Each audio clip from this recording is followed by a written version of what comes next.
नमस्कार, मैं राहुल यादव और स्वागत है आपका बुद्धा इंस्पायर्ड पर। पिछले 70 साल का 80 साल का इतिहास उठाकर देखिए, जब भी भारत में आतंकवादी हमला होता है तो मीडिया और सरकार सबसे पहले पाकिस्तान का नाम लेते हैं। हमेशा ऑपरेशन सिंदूर हुआ, उसके पहले पहलगाम में हमला हुआ, पहलगाम में लोग मारे गए और तुरंत अभी वो हमला खत्म भी नहीं हुआ था, खबर भी नहीं आई थी कि पाकिस्तान का नाम लग गया। पाकिस्तान ने ये हमला करवाया है, पाकिस्तान इसके पीछे है, जैश इसके पीछे है, ये सारी बातें हो गई और इसी बिना पर ऑपरेशन सिंदूर किया गया जिसमें पाकिस्तान के ऊपर हमला किया गया। लेकिन दिल्ली ब्लास्ट के मामले में सारा कुछ अलग चल रहा है। दिल्ली ब्लास्ट के मामले में सरकार ने अभी तक पाकिस्तान का नाम नहीं लिया है। कार्रवाइयां सारी चल रही हैं। अल फलाह यूनिवर्सिटी को बर्बाद करने की पूरी तैयारी हो गई है, उसका एक्रेडिटेशन खत्म कर दिया गया है। उसके जो मालिक हैं, उसके संस्थापक हैं, उनका इंदौर में जो घर है उसको गिराया जा रहा है। संस्थापक के भाई को किसी 20 साल पुराने मामले में गिरफ्तार किया गया है। सब कुछ हो रहा है, ईडी का छापा पड़ गया है, ये हो रहा है, वो हो रहा है, ये गिरफ्तारी, वो गिरफ्तारी, सब कुछ चल रहा है। नहीं, अगर कुछ हो रहा है तो पाकिस्तान का नाम नहीं लिया जा रहा है। अभी तक सरकारी एजेंसियां तो छोड़ दीजिए, गोदी मीडिया भी पाकिस्तान का नाम नहीं ले रही है। ऐसा क्यों हो रहा है, ये बड़ा आश्चर्यजनक है। लेकिन यहीं पर अगर आप देखिए कि पाकिस्तान अपनी तरफ से कोई कसर नहीं छोड़ रहा है।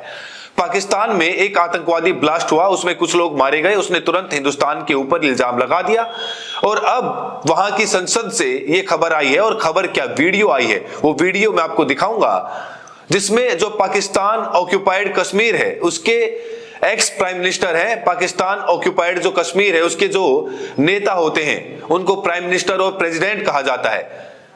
दुनिया में पाकिस्तान दिखाता है कि देखिए हमने कैसे पीओके को बिल्कुल आजाद छोड़ा हुआ है। हकीकत यह है कि पीओके के ऊपर पूरी तरह से पाकिस्तान का कब्जा है। पाकिस्तान गवर्नमेंट जिसको चाहती है वही वहां प्रधानमंत्री बनता है और जिसे नहीं चाहती वो जेल के अंदर होता है। अभी वहां पर छात्रों ने बड़ा आंदोलन भी किया था, उसका जिस तरह से दमन हुआ वो सब आप जानते हैं। तो वहां के so called ex prime minister हैं चौधरी अनवार उल हक ने पाकिस्तान ऑक्यूपाइड कश्मीर, जिसको वो आजाद कश्मीर कहता है और मैं अजाब कश्मीर कहता हूं, वहां पर वहां की संसद के अंदर, वहां की विधानसभा के अंदर एक भाषण दिया। तो कजिया कश्मीर के हवाले से भी मालिक ने मेरे पे कर्म किया। जो स्टेटस को मुझे मिला मैंने उसमें कोई कमी नहीं आने दी। इतना जरूर किया कि नरेंद्र मोदी को भी ललकारा, उसकी पूरी हुकूमत को भी ललकारा, उसकी कीमत भी दी, बोल के ये बात कही कि ये फितना खारिज नहीं है, फितना हिंदुस्तान है। इस खाकसार के पहले जुमले पर ये जुमले तब्दील हुए और रिकॉर्ड ने ये बात सुनी, तारीख ने, कि मैंने ये कहा कश्मीर हाउस में बैठ के कि अगर नहीं बाज आओगे बलूचिस्तान को ब्लीड करने से तो लाल किले से लेकर कश्मीर के जंगलों तक तुम्हें घुस के मारेंगे। और अल्लाह के फजल करम से इस गुनाहगार के लफ्जों की अल्लाह पाक ने हुर्मत रखी। चंद दिनों बाद हमारी मुसल्लह अफवाज ने, हमारे शाहीनों ने अंदर घुस के मारा और ऐसा मारा आज तक त्यारों की गिनती पूरी नहीं हुई।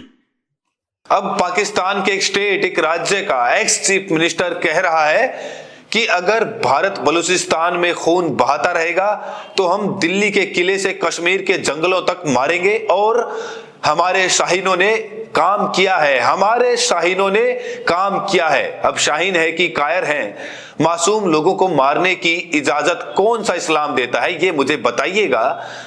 ये मैं नहीं जानता कि कोई कायर ही होगा जो 15-20 मासूम लोगों की जान ले लेगा पहलगाम में या फिर दिल्ली के अंदर। पहलगाम में उन्होंने किसको मारा? जो लोग घूमने गए थे, पति पत्नी वहां घूमने गए थे, पत्नी को नहीं मारा, पति को मार दिया।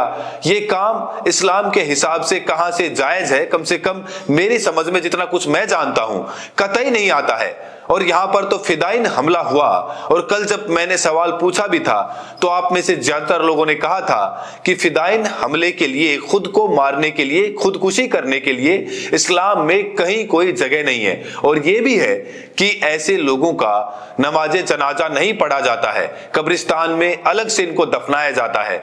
तो जो इस्लाम के हिसाब से गलत है वो इस्लाम के नाम पर ये कर रहे हैं और उसको शाहीन कह रहे हैं। शाहीन नहीं, ये कायर टेरर हैं जो मासूम लोगों को मार रहे हैं, ऐसे लोगों को मार रहे हैं जो पूरी तरह से बेगुनाह है। खैर वो बात छोड़ दीजिए। तो पीओके का एक्स प्राइम मिनिस्टर, पाकिस्तान का एक इंपॉर्टेंट लीडर अपनी विधानसभा में खड़ा होकर ऑन रिकॉर्ड कह रहा है कि पाकिस्तान के पाले हुए लोगों ने, पाकिस्तान के भेजे हुए लोगों ने कश्मीर से लेकर लाल किले तक हमला किया और भारत सरकार पाकिस्तान का नाम लेने से बच रही है, डर रही है, क्या है पता नहीं। बातें बहुत बड़ी बड़ी हो रही हैं, करूंगा आगे मैं बात, लेकिन पाकिस्तान का नाम एक बार भी भारत सरकार नहीं ले रही है। क्यों नहीं ले रही? और इन सब के बीच हुआ यह है कि पता नहीं 51वीं बार की 52वीं बार की 55वीं बार सऊदी अरब के क्राउन प्रिंस वहां पे गए हुए थे, एम्बियंस गए हुए इस समय अमेरिका में $1 ट्रिलियन का इन्वेस्टमेंट वहां पर करेंगे। उनके पास बाकी सब जगह पैसा लुटाने के लिए है, फलस्तीन को देने के लिए फिलहाल नहीं है। खैर छोड़ दीजिए वो सब बात। वहां पर ट्रंप ने एक बार फिर से कहा कि हिंदुस्तान और पाकिस्तान की जंग मैंने रुकवाई, धमकी देकर। इस पर भी खामोशी है, इस पर भी चुप्पी है। और इस बार जब हमला हुआ तो ये नहीं कहा जा रहा है कि पाकिस्तान का हाथ है। कारण क्या है? कारण 2-3 है, मैं आपको समझाने की कोशिश करता हूं। पहला कारण तो ये है कि इलेक्शन का टाइम था, बिहार में इलेक्शन आने वाला था और ऑपरेशन सिंदूर से बहुत ज्यादा उम्मीद की गई थी कि जनता बिल्कुल हमारे साथ खड़ी हो जाएगी। तो ऑपरेशन सिंदूर के बारे में लगातार कहा गया कि वो अभी खत्म नहीं हुआ है, चल रहा है। इसके साथ ही कहा गया कि अगर एक्ट ऑफ टेरर कोई भी होगा तो उसको वार माना जाएगा और उसके बाद पाकिस्तान के खिलाफ जंग शुरू हो जाएगी। अब आप देखिए दिल्ली में विस्फोट होता है, पहले तो कई दिन तक उसको एक्ट ऑफ टेरर या आतंकवादी कार्रवाई कहा ही नहीं गया। कई दिनों तक यह कहा गया कि वो अनजाने में विस्फोट हो गया था, फला हो गया था, ढिमका हो गया था। बाद में कहा गया कि नहीं वो आतंकी हमला था, वो एक्ट ऑफ टेरर तो हो गया। अब अगर एक्ट ऑफ टेरर के साथ हम ये कह देते हैं कि पाकिस्तान इसमें शामिल है, इसका मतलब क्या है कि आपने जो पहले कहा था कि अगर एक्ट ऑफ टेरर कोई होगा तो उसको जंग माना जाएगा, उसके हिसाब से आपको जंग में जाना पड़ेगा। अब जंग में जाने से क्या दिक्कत है? क्योंकि जंग को लेकर भारतीय जनता पार्टी बड़ी ऊंची ऊंची आवाजों में बात करती रही है। 70 साल में कांग्रेस ने ये नहीं किया, मुल्क को कमजोर कर दिया और हमने घर में घुसकर मारा और फला और ढिमका। कभी मोदी जी एकदम ओवरऑल जो होता है एयरफोर्स का वो पहनकर आ जाते हैं, कभी आर्मी की ड्रेस में आ जाते हैं, ऐसा लगता है कि वही हमारी आर्मी को लीड करेंगे। तो जंग को लेकर बड़ी बड़ी बात करने वाले लोग जंग से क्यों बच रहे हैं? जंग से इसलिए बच रहे हैं क्योंकि ट्रंप का डंडा सख्त है। जिस ट्रंप ने पिछली बार धमकी देकर जंग रुकवा दी, वो आज भी उसी मूड में है। टैरिफ अभी तक आपके ऊपर से हटा नहीं। टैरिफ के चलते आपके जो एक्सपोर्ट है वो गड्ढे में जा रहे हैं, इंपोर्ट और बढ़ता जा रहा है, व्यापार घाटा लगातार बढ़ता जा रहा है। तो आपकी हिम्मत नहीं है कि आप ट्रंप की हुक्म उदूली कर सकें। मुझे तो कम से कम यही समझ में आता है। वरना पाकिस्तान के नाम पर दिन रात शोर मचाने वाले, हिंदुस्तानी मुसलमानों को पाकिस्तानी कहने वाले इतने बड़े हमले के बाद खामोश क्या हैं? इसकी और क्या वजह हो सकती है? मुझे तो नहीं सूझ रहा, आपको सूझे तो बताइएगा।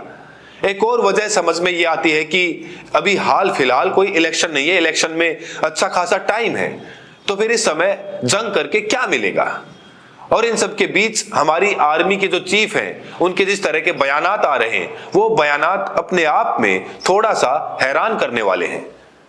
इसके पहले भी हमारे बहुत सारे आर्मी चीफ रहे हैं जिन्होंने बड़ी बड़ी जंगें भी लड़ी हैं, जीती भी हैं, तमाम डेकोरेशन पाया है, सब कुछ हुआ है। लेकिन इसके पहले इस तरह का बयान देने का काम नेता जरूर किया करते थे, हमारे आर्मी के चीफ नहीं किया करते थे। चाणक्य डिफेंस डायलॉग में जनरल उपेंद्र द्विवेदी भाषण दे रहे थे और भाषण देते समय उन्होंने कहा कि ऑपरेशन सिंदूर तो ट्रेलर था जो 80-82 घंटों में खत्म हो गया। तो आपका असेसमेंट क्या है इसके, जो रिजल्ट्स रहे उसका आकलन क्या है? ऑप सिंदूर 1.0 अगर मैं कहूँ 1.0 तो देखिए, मैं तो ये कहना चाहूँगा कि मूवी शुरू भी नहीं हुई थी, सिर्फ एक ट्रेलर दिखाया गया था और ट्रेलर के बाद 88 घंटे में वो ट्रेलर ख़त्म हो गया था। तो आगे आने वाले हालात कैसे होंगे, ये इसके बारे में हम पूरी तैयारी करके बैठे हुए हैं। और अगर कोई ऐसा हमें मौका देता है पाकिस्तान, तो हम उसका भरपूर एक शिक्षा प्रदान करना चाहेंगे उसको कि कैसे एक जिम्मेवार नेशन को अपने पड़ोसियों से बिहेव करना चाहिए। अब आप ये बताइए कि किसने आपसे कहा था कि ट्रेलर दिखाइए, सिनेमा मत दिखाइए? देश की जनता तो सिनेमा देखने के लिए तैयार बैठी हुई थी, विपक्ष पूरा आपके साथ था। जितनी सर्वदलीय बैठकें हुई सब में खड़गे भी शामिल हुए, राहुल गांधी भी शामिल हुए, प्रधानमंत्री महोदय नहीं शामिल हुए, वो दूसरे कामों में लगे होंगे, लेकिन विपक्ष तो पूरा का पूरा शामिल हुआ। विपक्ष ने बयान दिया, चाहे वो कांग्रेस हो, चाहे आरजेडी हो, चाहे समाजवादी पार्टी हो, चाहे साउथ की पार्टियां हो, चाहे नॉर्थ ईस्ट की पार्टियां हो, कोई ऐसी पार्टी नहीं थी जिसने ये कहा हो कि हम जंग के खिलाफ हैं। सभी आपके साथ थे, सभी ने कहा कि जंग जैसे हालात हैं तो हम अपनी सरकार के साथ पूरी तरह से खड़े हैं, सवाल जो पूछने हैं वो बाद में पूछ लेंगे। इतने सब के बाद आपने ट्रेलर दिखाकर फिल्म क्यों नहीं दिखाई? क्या ऐसी वजह थी कि जब आप कहते हैं कि हम बिल्कुल हावी हो रहे थे, उस समय जंग को अचानक रोक दिया गया? ये सारे सवाल पॉलिटिकल सवाल हैं बेसिकली, क्योंकि हिंदुस्तान में जो आर्मी है वो पॉलिटिकल लीडरशिप के अंडर में काम करती है, और पॉलिटिकल लीडरशिप के अंडर में काम करती है तो जंग तभी रुकेगी जब मोदी जी चाहेंगे। जब मोदी के यहां से आदेश जाएगा कि जंग रोक दो तो जंग रुक जाएगी, जब वहां से आदेश आएगा कि जंग शुरू करनी है तो जंग शुरू हो जाएगी। तो सीधा सा मामला है कि ये पॉलिटिकल डिसीजन था, ये मोदी जी का डिसीजन था, जिसकी वजह से ये सारा कुछ हुआ कि आपने ट्रेलर दिखाई लेकिन फिल्म दिखाने से रह गए। अब आप बड़ी बड़ी बातें कर रहे हैं, आप कहते हैं कि पाकिस्तान से प्रायोजित आतंकवाद भारत के लिए चिंता की बात है। जाहिर तौर पर कहीं से भी प्रायोजित आतंकवाद होगा तो चिंता की बात तो होगी ही। सवाल यह है कि इसके खिलाफ आप क्या कर रहे हैं? पाकिस्तान का एक मिनिस्टर साफ साफ कह रहा है, एक्स प्राइम मिनिस्टर वहां पीओके का साफ साफ कह रहा है कि पाकिस्तान ने यह हमला करवाया है, पाकिस्तान के शाहीन कह रहा है, और आप उस पर कोई रिएक्शन नहीं देते हैं। पूरी सरकार उस पर खामोश बैठी हुई है। पाकिस्तान जिम्मेदारी ले रहा है और आप पाकिस्तान का नाम लेने से बच रहे हैं। आप मजबूत प्रधानमंत्री हैं या कमजोर, ये तो जनता तय करेगी। हिंदुस्तानी मुसलमानों के खिलाफ मौका मिलते ही बयान आ जाते हैं, मौका मिलते ही कार्रवाई हो जाती है। आप देखिए अल फलाह यूनिवर्सिटी, मान लीजिए कि एक बार को शामिल है, अल फलाह पूरी यूनिवर्सिटी तो शामिल नहीं हो सकती, एज ए यूनिवर्सिटी तो शामिल नहीं हो सकती। जो लोग दोषी हैं उनको उठाकर बाहर कीजिए पूरी यूनिवर्सिटी, लेकिन आप बंद करा रहे हैं कि वहां मुसलमानों को शिक्षा मिलती है, मुसलमानों को सस्ते में इलाज मिलता है। क्या वहां इलाज कराने वाला हर आदमी आतंकवादी या हर डॉक्टर आतंकवादी है? भाई जो आतंकवादी हैं उनको आप गिरफ्तार कीजिए। कल को एम्स में कोई ऐसा मिल जाएगा तो एम्स तो नहीं बंद हो जाएगा। कल को अगर दिल्ली यूनिवर्सिटी में कोई ऐसा प्रोफेसर मिल जाएगा, पहले भी दिल्ली यूनिवर्सिटी के प्रोफेसर को गिरफ्तार किया गया था, गिरारी साहब को गिरफ्तार किया गया था, तो यूनिवर्सिटी तो बंद नहीं करा दी गई थी, लेकिन यहां यूनिवर्सिटी बंद कराई जा रही है। घर अवैध हो गया, कल तक घर वैध था, लेकिन अब सिद्दीकी का घर जो इंदौर में है वो अवैध हो गया, अचानक इल्लीगल हो गया। अब उस पर बुलडोजर चलेगा। उसके भाई के ऊपर कोई 20 साल पुराना केस है दंगों से जुड़ा हुआ, उसमें कार्रवाई होगी। 20 साल तक कार्रवाई नहीं सूझी, अब कार्रवाई होगी। तो जहां हिंदुस्तानी मुसलमान का मामला है या हिंदुस्तानी का मामला है या विपक्षी नेता का मामला है, वहां तो आप खटाखट एक्टिव हो जाते हो। यहां पाकिस्तान का एक पॉलिटिकल लीडर विधानसभा के अंदर खड़ा होकर कहता है कि हमने हमला करवाया, हमारे लोगों ने दिल्ली का ब्लास्ट किया, और आप खामोश बैठे हुए हैं। ये मजबूती की निशानी है या कमजोरी की निशानी है?